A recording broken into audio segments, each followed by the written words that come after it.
Di hari berikutnya, Shin terlihat bekerja dengan penuh semangat. Shin mengagumi kehebatan Sakamoto yang kemarin bisa mengalahkan musuh-musuhnya dalam duel jarak dekat. Tapi Shin keceplosan mengenai proses eksekusi musuh.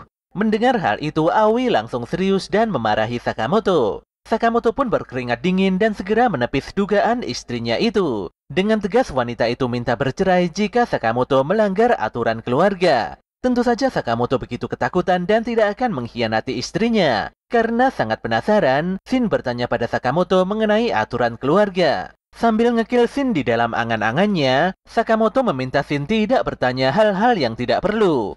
Pada siang harinya, Sakamoto mengajak Shin pergi ke pecinan untuk kulakan barang dagangan. Di tengah jalan, Sakamoto membeli bakpao diskonan untuk Aoi dan Hana. Tiba-tiba saja muncul seorang gadis yang menerobos kaca jendela pada sebuah gedung. Gadis itu jatuh tepat di atas Sakamoto hingga membuat bakpao yang baru tadi dibelinya hancur berantakan. Gadis yang bernama Lu Saotang itu langsung pasang kuda-kuda ketika para preman datang menghampirinya. Sakamoto tidak peduli dengan apa yang terjadi di sekelilingnya. Dia benar-benar sedih karena bakpaonya hancur. Beberapa preman pun dibuat babak belur oleh gadis tersebut. Tapi Lu akhirnya dikunci oleh seorang preman hingga tidak bisa bergerak. Tanpa diduga, Sakamoto ikut campur dan menghentikan serangan pisau itu dengan sebuah capit makanan. Lelaki itu pun menghempaskan musuh di hadapannya dengan pukulan kuat. Sementara itu Shin memukul preman yang memegangi Lu dengan sebuah papan. Walau sempat bebas, namun Sakamoto memilih mundur karena banyak sekali preman bermunculan dengan senjata api. Di sisi lain, seorang preman menginformasikan pada bosnya bahwa Lu Saotang telah kabur bersama dengan dua orang pria. Tentu saja si bos yang bernama Mr. Wang itu sangat geram karena anak buahnya tidak becus dalam menjalankan perintah. Jika Lu berhasil kabur, maka semua usahanya jadi sia-sia saja.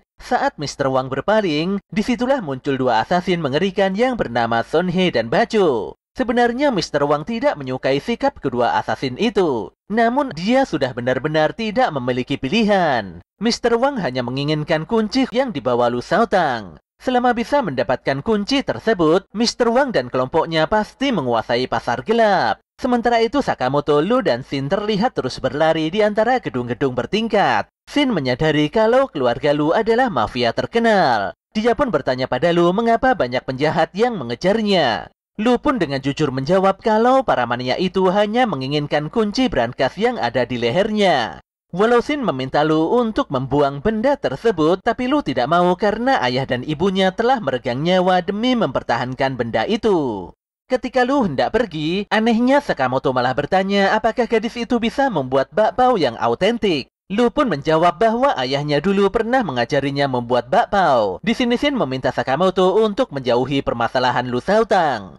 Tapi Sakamoto malah menunda kulakan belanjanya untuk menyelamatkan Lu. Cuma dengan satu syarat, di mana Lu harus membuatkan Sakamoto bakpao autentik saat berhasil lolos dari kejaran musuh. Tanpa disadari, tendangan Bacho membuat Sakamoto terhempas hebat. Terlalu santai di tempat ini membuat Lu jadi terkejar musuh. Ketika Bacho melesatkan pedangnya pada kepala Lu Saotang, detik itu juga Sakamoto muncul dan memukul kepala gundul penjahat tersebut dengan sangat kuat.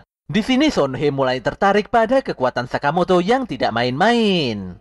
Namun demikian, Son Hye meminta Lu menyerahkan kunci keluarganya dengan baik-baik. Jelas saja Lu tidak mau. Gadis itu lantas menyerang dua asasin tersebut tanpa memperdulikan dirinya lagi. Namun Sakamoto kembali menahannya. Sakamoto juga menghentikan lemparan kunai berbahaya Son Hye yang ditujukan pada Lu. Ketika Lu bertanya mengapa Sakamoto melakukan hal senekat ini, disitulah Shin melihat ingatan Sakamoto di masa lalu, di mana lelaki itu berlumuran darah saat menemui Aoi. Aoi menegaskan bahwa dia tidak ingin menerima hadiah dari Sakamoto jika lelaki itu terus melukai orang lain. Tanpa pikir panjang, gadis itu menjatuhkan dirinya dari atap gedung. Jelas saja Sakamoto sangat kaget dan berusaha menyelamatkan pujaan hatinya. Di sini Aoi berkata bahwa Sakamoto pasti akan sedih jika Aoi meninggal. Perasaan Sakamoto yang ingin menyelamatkan orang yang dicintainya pastinya juga dirasakan oleh orang lain.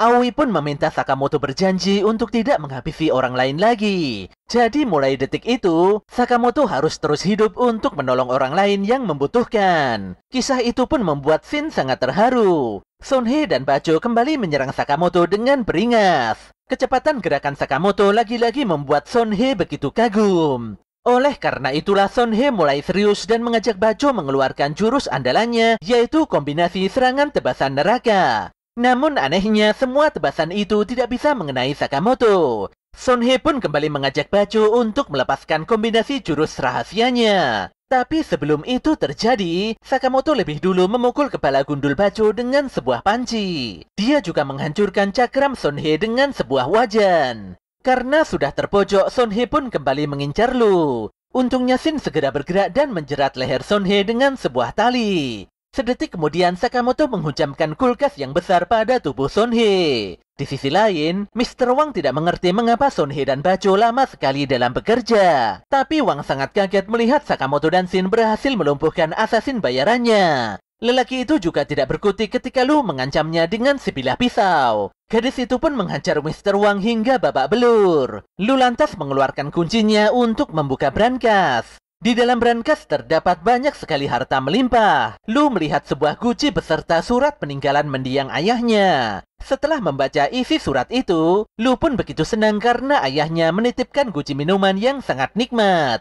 Pada keesokan harinya, berita kerusuhan di pecinan menggemparkan semua warga. Hari ini Sakamoto terlihat tidak enak badan. Sementara itu Shin sangat kaget karena Lu bekerja juga sebagai karyawan baru Sakamoto. Sakamoto pun mengeluarkan sebuah buku catatan, di mana buku itu berisi tentang aturan penting dalam keluarga Sakamoto. Ternyata aturan penting dalam keluarga Sakamoto itu adalah tidak boleh menghabisi nyawa orang lain. Di waktu yang sama, asosiasi assassin mendapatkan informasi penting mengenai biodata Sakamoto dan yang lainnya.